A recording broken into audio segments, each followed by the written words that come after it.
Great video for today. Today we're going to be talking about how much space do you actually need in front of your fan to allow it to be able to breathe.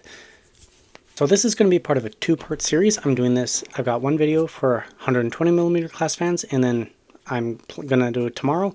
It's going to be for 140 because there's a lot of data to get through, and believe it or not, the data is actually different for them for how it lines up. So I encourage you to watch both, or maybe whichever one suits your fan sizes, but this is basically experimentation. So first setup is all sides open with just a block in front of it. Then test setup 2 is one side blocked, so air can get in on 3 sides.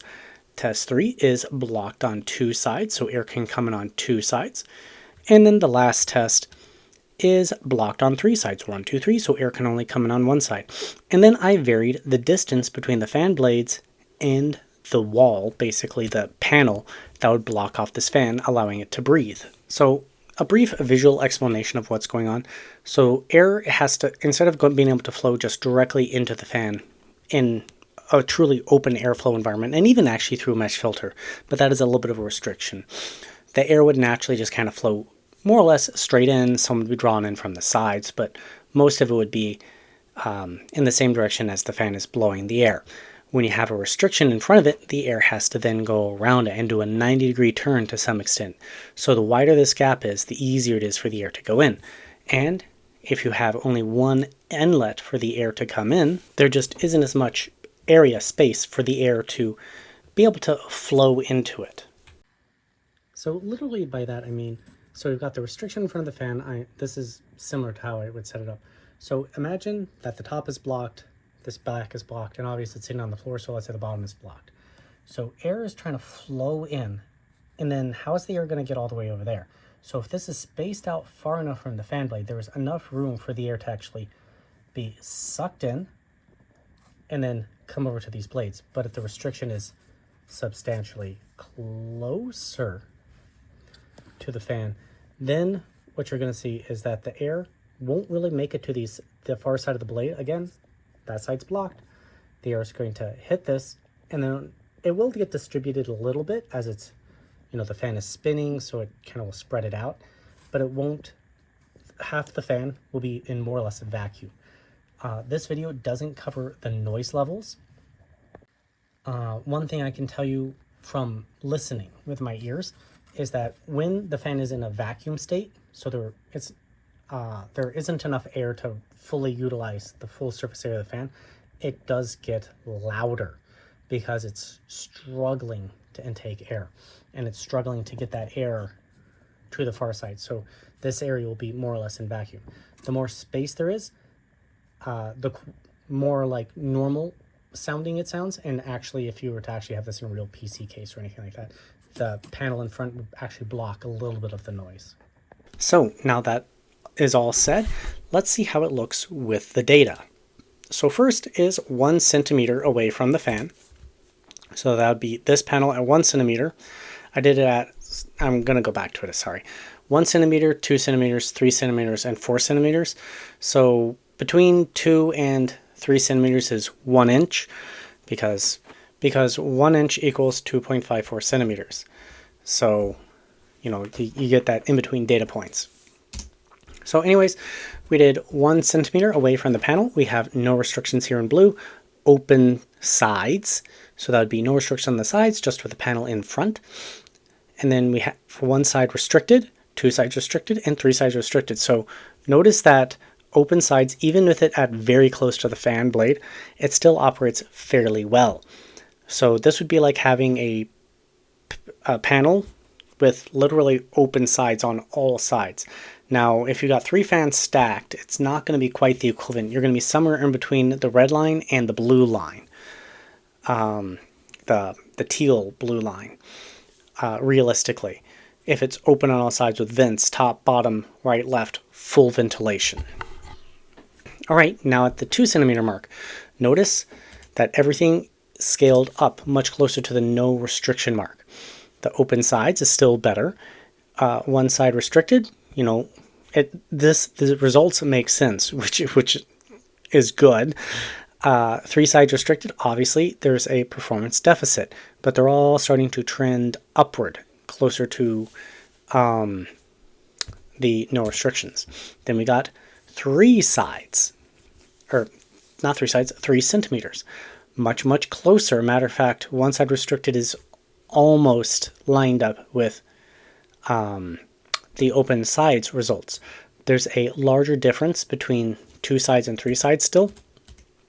So bouncing between it, I adjusted the scale, which is why things look a little bit different. And then finally, when we hit the 4 centimeter mark, so that's 4 centimeters away from the fans, there's still a performance difference. You can see CFM and RPM.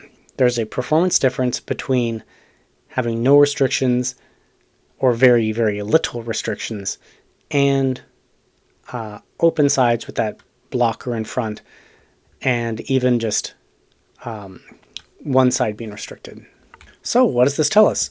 We want more space between the fan blades and any panel in front of it, regardless of how much restriction there is blocking off the sides. You want more space because it allows the air to expand within it.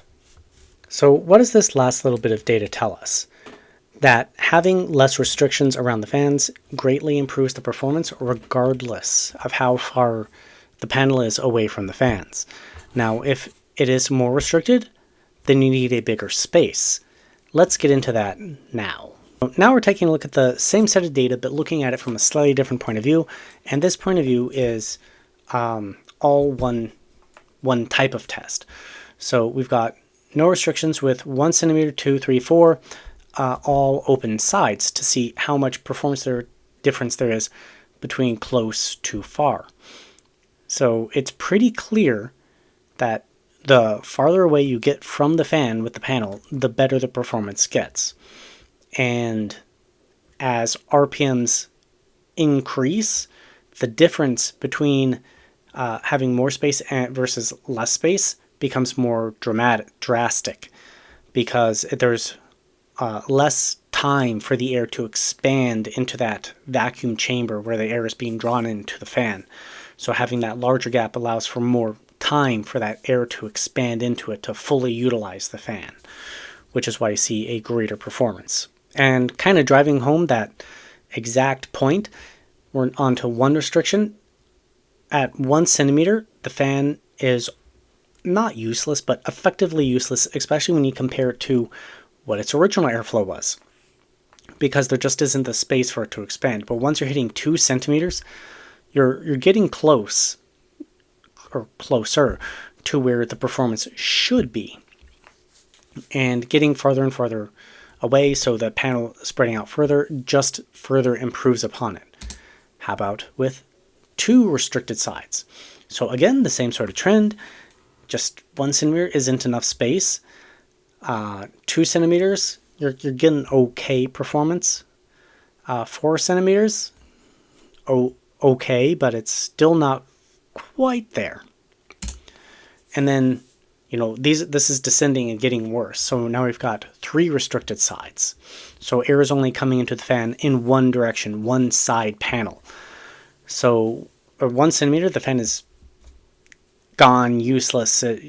It's giving you something, but it's not giving you much airflow. Especially, it's going to be noisy at these RPMs, right? For that very low airflow. At its maximum RPM, it's getting the same amount of airflow as the other fans, or the other tests, at its minimum. So, the data is there. And 2 centimeters versus 3 centimeters, the teal and the green line, as the RPMs increase, they basically become functionally equivalent, because the airflow is so restricted that it doesn't have enough time for the air to expand, that they just equalize out in this particular case.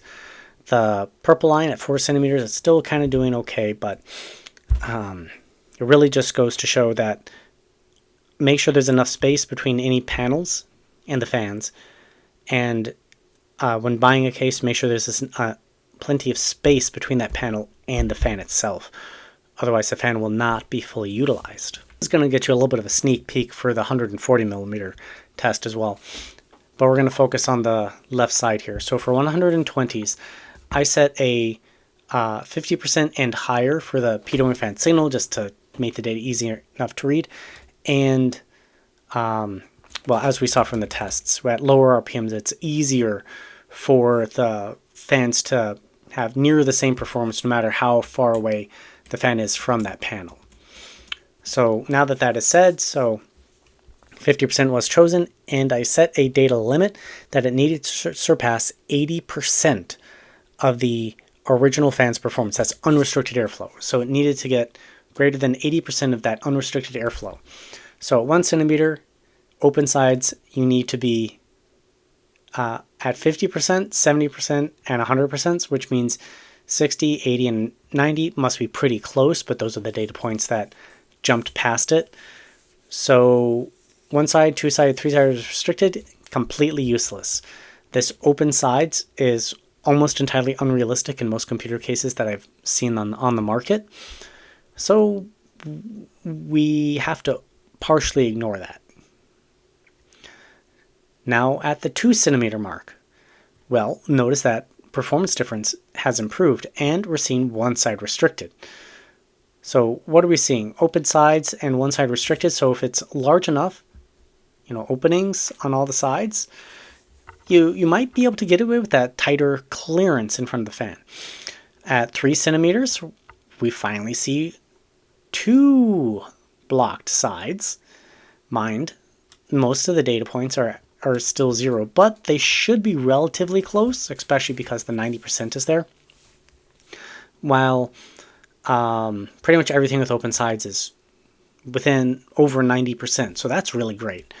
Even 1 side restricted, most of the data points are over 90%, so that's really great. And then at 4 centimeters, finally, pretty much all of them have surpassed that 80% of original performance. And 3 sides, up until you hit 90 and 100% PWM fan signaling, then it drops below. There just is enough room for that fan to, for that air to spread out in that vacuum state. But 2 sides and 1 side. So if your computer case has more than 4 centimeters between the front panel and the fans, I'll call that very, very good, perfect, amazing, something along those lines. If you're at 3 centimeters, you want to make sure that it has as much open as possible, and especially even at 2 centimeters. And that brings us to the end of this part 1 video for the 120 millimeter class fans. This is the raw data. This testing took quite a long time, actually. I started it back in late November, early December, and it's now February 14th. It just shows how time flies with this channel. So it took a long time, and then processing the data, organizing it. I've got the raw numbers for open airflow for the A12X25, which was the fan tested. The values may differ slightly from one fan to the next, because blade design, how well it's able to pull vacuums, however, performance distributions, things like that. But the trends that we see here are going to hold true no matter what fan you're using. It's that percentile that we're looking at over here that may change from one fan to the next.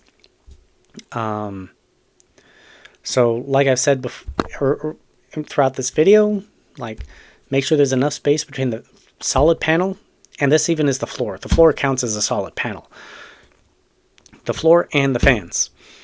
Gamers Nexus likes to say about 1 inch, and that would be between 2 and 3 centimeters, and I would say, yeah, that is mostly true, especially for feet off the floor.